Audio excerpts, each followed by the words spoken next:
નમસ્તે મિત્રો, આ વિડીયોની અંદર આપણે આજે મેચ ધ લેંગ્વેજ ફંક્શન્સ જોવા જઈ રહ્યા છીએ કે જે સ્ટાન્ડર્ડ 10, 11 અને 12ની અંદર મોસ્ટ ઇમ્પોર્ટન્ટ ટોપિક છે.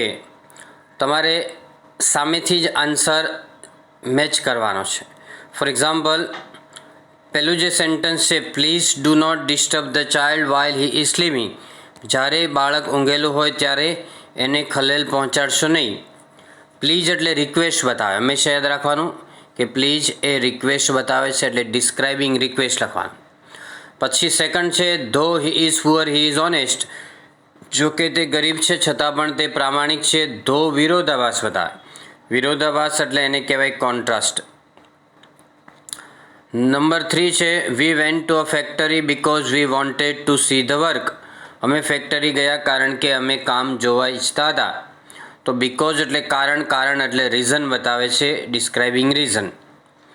એ જ રીતે નેક્સ્ટ જો, even if the Sabarmati is a big river it is not use for irrigation. જો કે સાબરમતી મોટી છે નદી, છતાં પણ તે સિંચાઈ માટે ઉપયોગમાં લેવામાં આવતી નથી.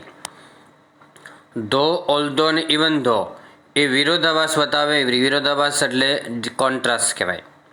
Seeing the tiger I rain away એટલે ટાઈગરને જોઈને હું ભાગી ગયો હતો, એ પરિણામ બતાવે છે, ભાગી જવા. બરાબર, વાઘને જોઈને પછી શું પરિણામ, એ રિઝલ્ટ બતાવે છે. The party was not over until the sunset એટલે સૂર્યાસ્ત સુધી પાર્ટી પૂરી થઈ નહીં હતી. ટીલ અન્ટિલ ઘણીવાર સમય બતાવશે અને સમય માટે ડિસ્ક્રાઇબિંગ ટાઈમ લેવાનું છે. Mihir is to come to Baroda next week એટલે મિહિરે નેક્સ્ટ વીકમાં બરોડા આવવાનું છે એટલે ટાઈમ બતાવે છે, એટલે એની સામે જ આન્સર છે, describing time. Keyur went to Surat because he wanted to attend the meeting. Keyur Surat ગયો કારણ કે તે મીટિંગ એટેન્ડ કરવા ઈચ્છતો હતો. બીકોઝ હોય તો રીઝન આવે, રીઝન આવે એટલે અહીંયા રિઝલ્ટની જગ્યાએ સુધારો કરવાનું છે, રીઝન લઈ લેવાનું છે, એટલે આ સ્પેલિંગ ઉપરથી અહીંયા આવો લઈ લેવાનું છે. બરાબર, sorry. Either Shyam or Ram will come એટલે શ્યામ અથવા રામ બેમાંથી એક આવશે. આઈધર ઓર આવે એટલે એને ઓલ્ટરનેટિવ ચોઇસ કહેવાય, બેમાંથી એકની પસંદગી કરી છે એટલે ઓલ્ટરનેટિવ ચોઇસ કહેવાય.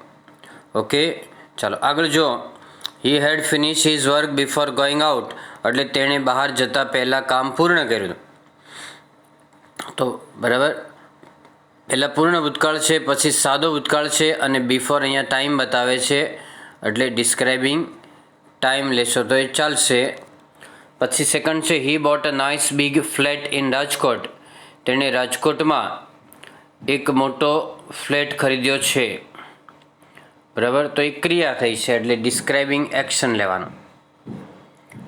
પછી no other animal runs so fast as the cheetah એટલે બીજું કોઈ પ્રાણી ચિત્તા જેટલું ઝડપથી દોડી શકતું નથી. એ ડિગ્રી છે, પોઝિટિવ ડિગ્રી હોય અને કોઈ પણ ડિગ્રી હોય એટલે ડિગ્રીઝ ઓફ કમ્પેરિઝન કહેવાય. આગળ જો, when the thieves saw the policeman they ran away એટલે જ્યારે ચોરે પોલીસને જોયા ત્યારે તેઓ દૂર ભાગી ગયા હતા. વેન સે સમય બતાવે છે, જ્યારે ત્યારે એટલે જે વખતે તે વખતે એમ.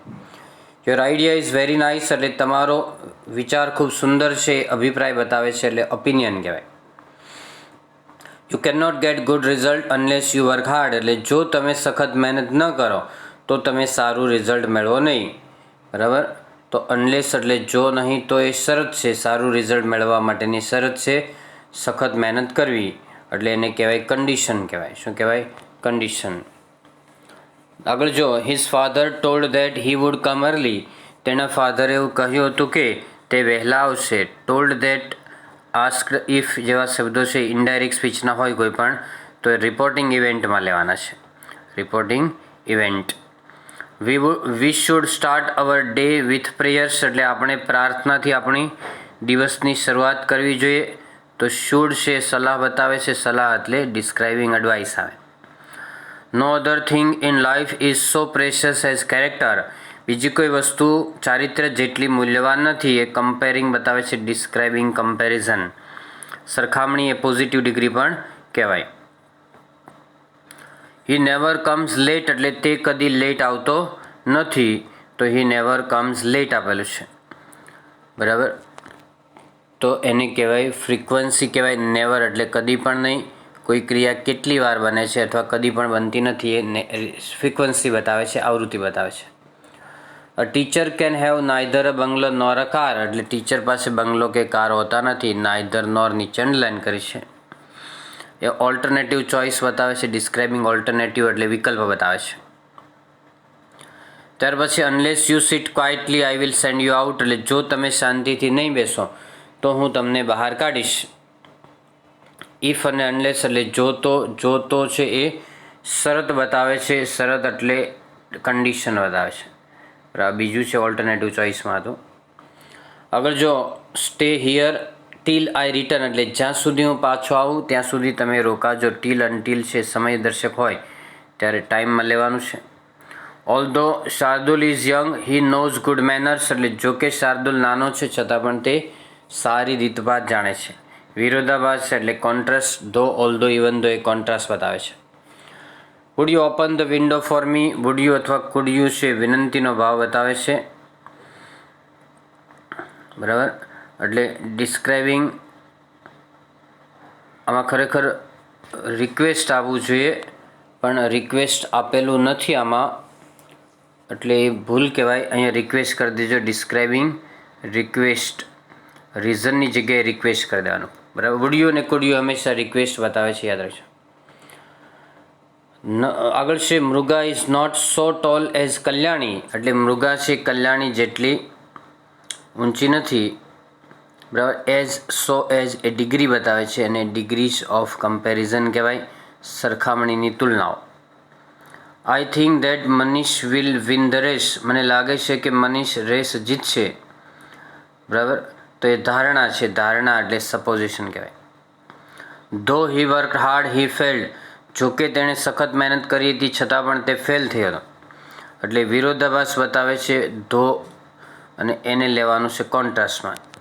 અનુવાદ વાક્ય બટમાં પણ આવે તો એ કોન્ટ્રાસ્ટ કહેવાય કે he worked hard but he failed એટલે આગળથી ધો કાઢીને વચ્ચે બટ મૂકો તો એ કોન્ટ્રાસ્ટ કહેવાય છે.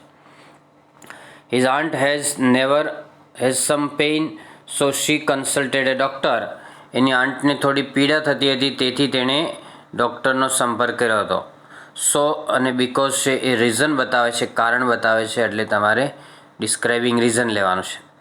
Rajesh can catch the bus if you run fast Rajesh bus પકડી શકે જો તમે ઝડપથી ચાલશો તો. ઇફ અનલેસ એ શરત બતાવે છે, કન્ડિશન બતાવે છે. What a beautiful bird the peacock is ઉદ્ગાર ચિહ્ન છે અહીંયા. ઉદ્ગાર એક્સક્લેમેટરી સેન્ટન્સ અથવા તો ઇમોશન એટલે લાગણી બતાવે છે કે કેવું સુંદર આ પંખી છે. ઇમોશન્સ બતાવે છે.